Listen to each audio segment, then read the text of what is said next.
Hi, this is Alex from Groovy Entertainment. Today we got another book on record episode to do. Today's book is Rumpelstiltskin from 1962.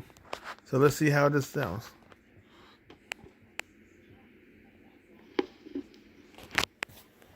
Hello there. Here are two stories. The first is called Rumpelstiltskin by the Brothers Grimm, and the second is called The Princess and the Pea by Hans Christian Andersen. Hear that sound? Well, every time you hear that sound, it means that you should turn the page. Now we are ready to begin the first story. Rumpelstiltskin by the Brothers Grimm.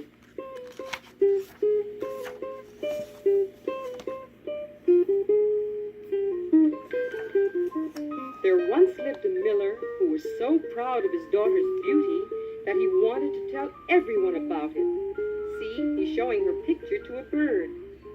One day the miller saw the king and his men out hunting in the forest.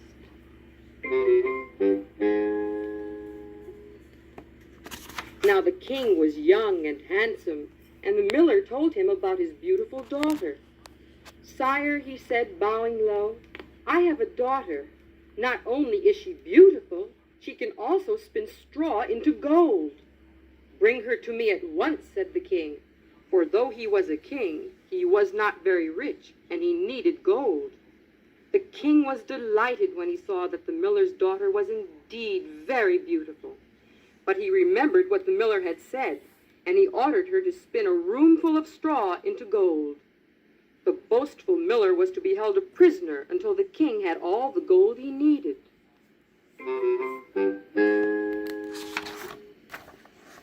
The miller's daughter had never in her life spun straw into gold, nor did she know how it was done. She looked at the straw, and she looked at the spinning wheel, and she thought of her father, and she burst into tears. "Why do you weep, Mistress Miller?" said a voice. The girl saw a tiny little man. Ugly he was, but with a twinkle in his eye, and the girl told him of her plight.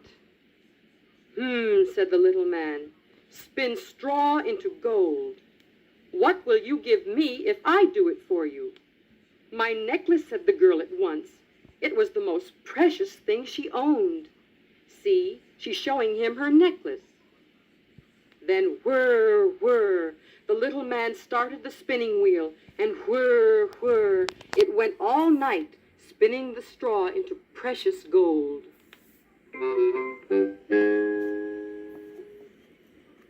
The king was so delighted when he saw all the gold next morning that he decided he must have some more. And once again, the little man appeared to help the miller's daughter.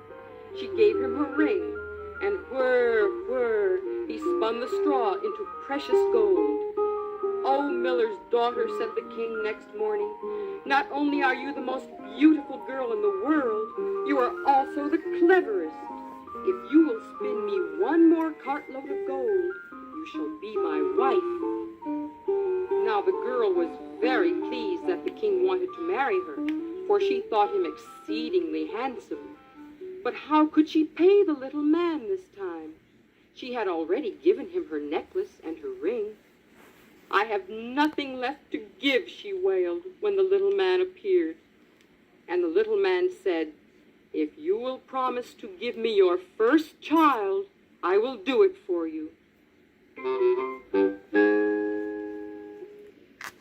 The poor girl agreed, and whir, whir, the little man started the spinning wheel, and whir, whir, it went all night, spinning the straw into precious gold. The king was overcome with delight when he saw the gold shining in the morning sunlight, and the miller's daughter beside it, even more beautiful than the gold. He ordered the marriage ceremonies to begin at once, and the miller to be set free.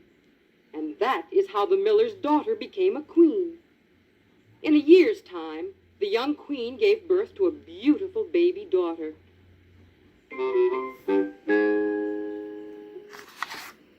All the people in the land rejoiced when they heard of the birth of a princess.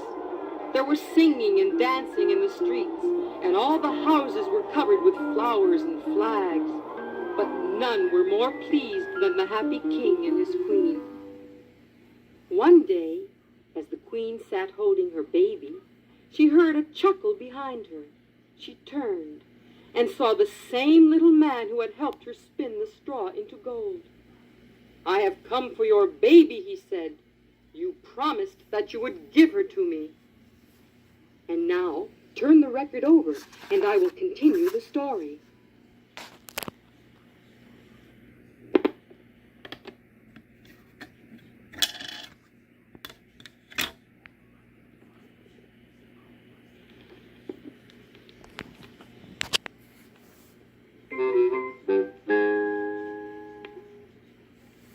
Did you turn the page?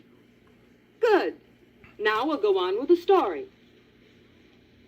Oh, how the queen wept and pleaded with the little man. She offered him money and costly jewels and a splendid position at court. But he shook his head. "No, a baby is far more precious than any of these things," he said. "But I will give you a chance. Tell me within 3 days what my name is. If you can guess right, you shall keep the baby and never see me again." And with that, he disappeared. The next day he was back again, and the queen said all the names she could think of. But the little man just shook his head and went away chuckling. The next day, the queen sent messengers to the village to find the names of all the people there. She said them to the little man when he came. But the little man just shook his head and went away chuckling. On the 3rd day, one of the messengers came to the queen and said, "I came to a high mountain at the end of the forest, and there I saw a little house. Before the house a fire was burning, and round about the fire a little man was jumping. An ugly little man he was, but with a twinkle in his eye, and he was saying these words: 'Today I brew, tomorrow I bake, the next day the queen's child I take. For the queen can never guess my fame, that Rumpelstiltskin is my name.'" As soon as the queen heard these words, she knew that she was saved. She rewarded the messenger handsomely and sat down to await the little man, her baby on her knee. The little man appeared, and the queen began to say more names to him: Harry and Parry, and William Z. Morrissey, and Peterkin Hopewell Jones. But it was none of these, as the queen well knew, and the little man held out his arms for the baby.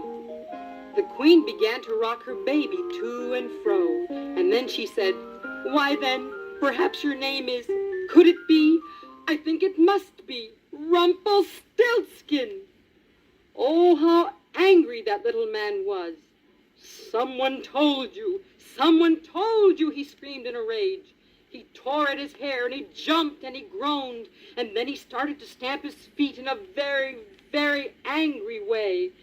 And do you know, he stamped so hard, he stamped himself right through the floor. And he has not been seen again from that day to this.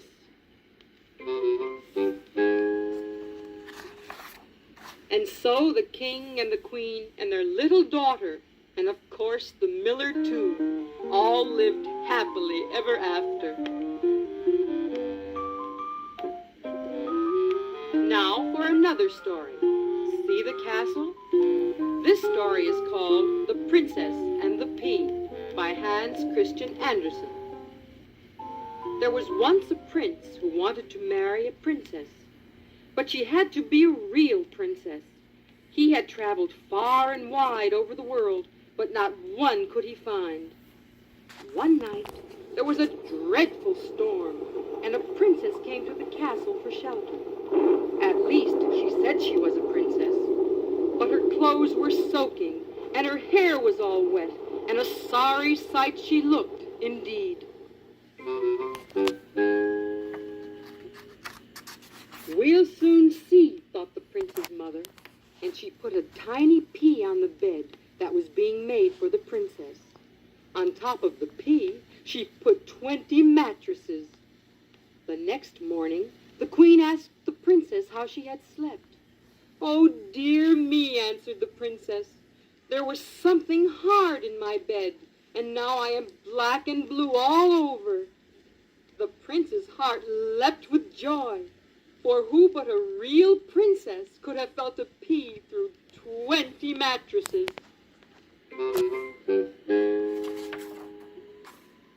The prince asked the princess to marry him, and she did.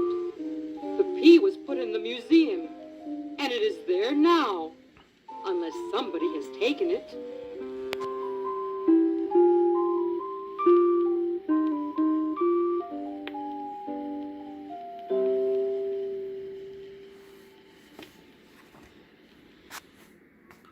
So that was Rumpelstiltskin and the Princess and the Pea from 1962.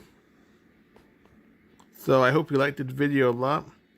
Please like, share, subscribe, comment if you want, and have a groovy day. In our next book will be Ricky Tacky